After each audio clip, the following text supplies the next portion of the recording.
Quem acompanha o canal aqui no YouTube sabe que a gente já estava falando há muito tempo que ia dar segundo turno. Eu sou Deise Ocari, jornalista, cientista política, e nesse vídeo a gente vai falar qual a perspectiva agora para o segundo turno. Bom, gente, antes de continuar o vídeo, eu queria pedir para vocês deixarem um like, deixar comentário, porque daí o algoritmo do YouTube ele entende que o conteúdo é relevante e espalha, né? Mas eu queria começar esse vídeo agradecendo as 600 pessoas que nos acompanham aqui. Somos um grupo pequeno, mas eu acredito que um grupo que consegue pensar bem, né? O pessoal no Telegram também, porque desde março, quando começou a se desenhar a pré-campanha, eu já defendia a hipótese do segundo turno. Aliás, essa foi uma das minhas afirmações mais firmes. Quem acompanhou aqui no YouTube via eu explicando a questão do mito Lula, do bolsomito e de como esse corpo social desses dois personagens ia fazer com que a disputa fosse para um segundo turno, porque historicamente é muito difícil com dois personagens tão fortes a disputa se encerrar num primeiro turno. E por mais que as pesquisas apontassem essa possibilidade, aí eu vou me vangloriar. Eu estudo a direita, eu estudo o bolsonarismo desde 2014 e existe sim um movimento conservador no Brasil que ele é muito forte, ele procurava por um representante e esse representante é o Jair Bolsonaro. A direita ela nunca soube explorar bem os personagens políticos para fazerem frente para o Lula. O Bolsonaro chegou e ocupou essa cadeira. Então, são coisas históricas que a gente vai juntando e vai conseguindo, pelo menos, ver uma tendência forte de cenário. Um outro ponto que também eu falava muito, principalmente mais no grupo do Telegram e nesses vídeos mais privados, mas acho que eu cheguei a mencionar aqui uma ou duas vezes, em entrevistas também, nas entrevistas eu falei muito isso. São Paulo é um estado conservador. As médias cidades de São Paulo e as pequenas, elas são bolsonaristas. Então era muito difícil tu acreditar no Haddad com aquela exposição toda, com 12, 13 pontos de diferença à frente do Tarcísio. O Haddad, a maioria dos votos dele quando ele foi prefeito para São Paulo estão nas periferias, nos extremos de São Paulo. Em São Paulo ele também tem uma força, mas no interior não tem. Se os votos da direita, se o Tarcísio e o Rodrigo Garcia tivessem se unido e não tivessem dividido os votos da direita, seria possível, inclusive, uma vitória da direita no primeiro turno aqui em São Paulo. Porque essas coisas são históricas, é a mesma coisa do segundo turno. Como que uma disputa entre Lula e Bolsonaro, de novo, os dois mitos da política, seria encerrada em primeiro turno?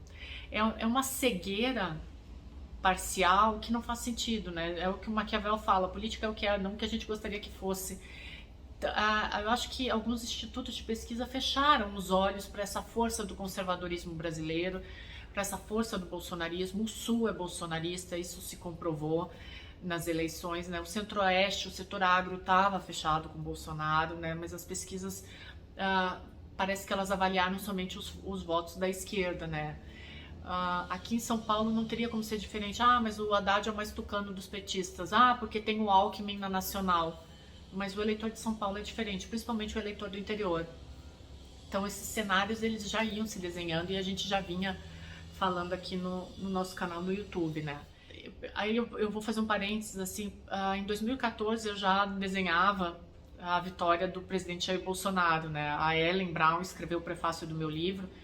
Deve sair o livro físico já, eu tô um pouquinho sem tempo para fazer algumas revisões necessárias.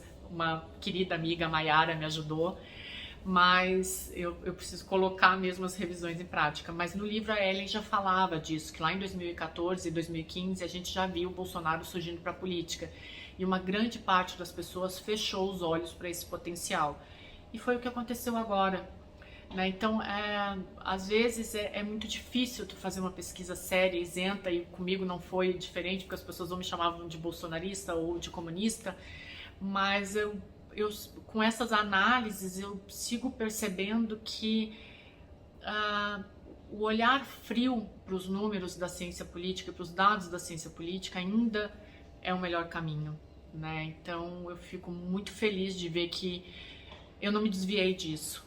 Né? Então eu eu não tô feliz por uma vaidade, mas eu tô feliz porque eu consegui manter a minha seriedade, a minha sobriedade em cima dos números e dos dados e fazer uma análise que as urnas comprovaram, né? É claro, emoção não é um dado quantitativo, mas alguns números eles ainda se fazem muito fortes na ciência política, né? E aí vamos para o cenário agora, né? O que que acontece? O ex-presidente Lula ele venceu no Nordeste, o presidente Jair Bolsonaro venceu no Sul, no Centro-Oeste, no Sudeste. Tá? No Sudeste, o Bolsonaro venceu em São Paulo, Rio de Janeiro e Espírito Santo. O Lula ganhou em Minas Gerais. E aí tem aquele mito, né? Normalmente quem ganha em Minas Gerais ganha nacional. O grande desafio do presidente Jair Bolsonaro agora vai ser entrar em Minas. No Nordeste ele não consegue, existe uma barreira muito grande. Aí eu vou pegar uns números aqui para a gente pensar. No Nordeste, no Piauí, o Lula teve 73% dos votos. Na Bahia, 69%. E em Pernambuco, 62%. Então, é um cenário muito difícil de ser mudado quando há uma consolidação dos votos tão grande. A única saída para o presidente Jair Bolsonaro, ele foi muito bem no DF, é entrar em Minas Gerais, aumentar um pouco da diferença no Rio Grande do Sul, né? E agora ele tem lá o candidato dele, o Onyx Lorenzoni, muito forte, 10 pontos à frente. O Rio Grande do Sul foi outro cenário que as pesquisas erraram completamente. Davam o Eduardo Leite 10 a 12 pontos acima do Onyx. E o Onyx é que ficou 10 a 12 pontos à frente do Eduardo Leite. O PT quase foi para o segundo turno no Rio Grande do Sul. Foi uma diferença de 2.000 votos que não foi. E aí foi o Leite, vai ficar entre Onyx e Leite. Então lá o bolsonarismo ele deve crescer um pouco mais. O filho do Onyx Lorenzoni, que já foi deputado estadual, secretário, tem uma carreira na política, ele foi o terceiro com mais votos para deputado estadual, então existe um movimento aí de direita que é muito forte no Rio Grande do Sul.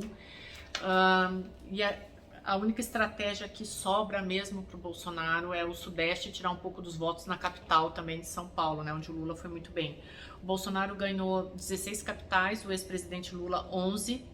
Em Minas Gerais, o bolsonarismo teve o deputado federal mais votado, que é o Nicolas, que é um garoto de 26 anos, conseguiu mais de 1 milhão de votos, é um influencer, né? Então ele deve agregar votos para o presidente Jair Bolsonaro em Minas Gerais, né? O Rio de Janeiro continua muito forte com o movimento bolsonarista, o Pazuello, ex-ministro da Saúde, 700 mil mortes na pandemia, foi o segundo deputado mais votado, deputado federal mais votado, né, no Rio de Janeiro, que comprova essa força bolsonarista. Então, o Bolsonaro deve se manter forte no Rio. No Paraná, o Dallagnol foi eleito o deputado federal mais votado, né, e Sérgio Moro vai para o Senado. Eu, analisando esses números, eu tendo a dizer que o Moro vai recuperar muito bem a força dele, porque existe um movimento e um sentimento lavajatista que ainda está muito forte. Ah, não tá, não. Tá. As urnas comprovaram que tá. E esse sentimento sendo forte, se o Sérgio Moro souber trabalhar, ele recupera uma boa parte da força dele agora durante esses anos de Senado. Escrevam o que eu tô falando.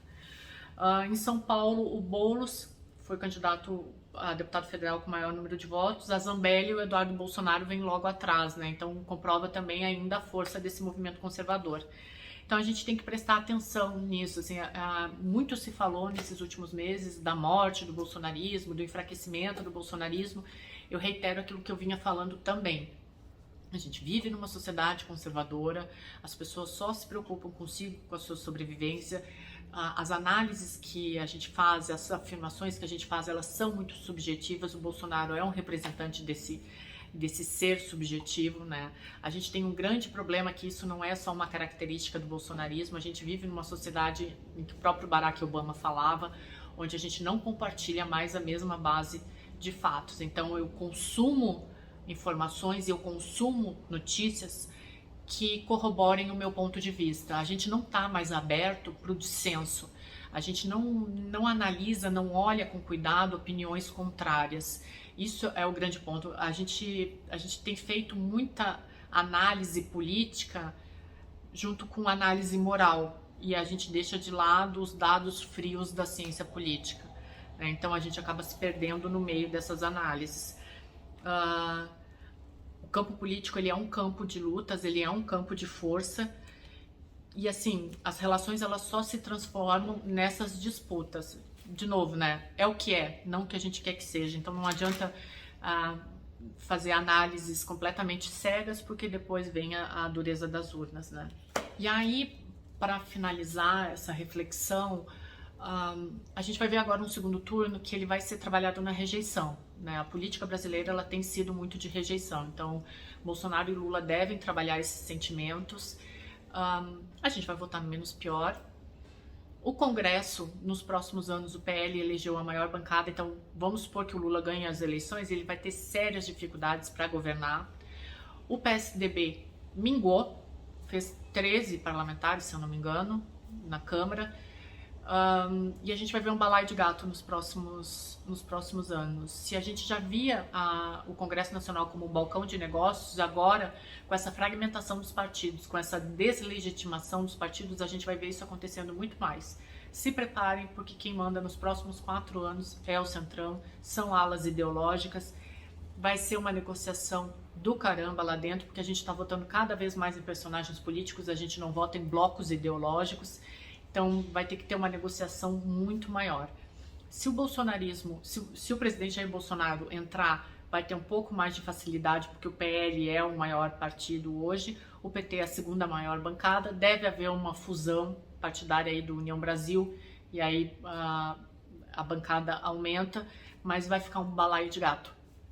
Esse segundo turno agora é trabalhar em cima da rejeição. Infelizmente, a nossa rejeição aqui ela tá muito grande e é isso que vai acontecer agora. Quem vai vencer, de novo, vai ser por uma parcela muito mínima de votos. É isso, gente. Entrem no grupo do Telegram também. E obrigada a todo mundo que me acompanhou, obrigada a todo mundo que ouviu as minhas análises. E seguimos aqui sempre fazendo análise política isenta, sem qualquer panfletarismo político, porque a política é o que é.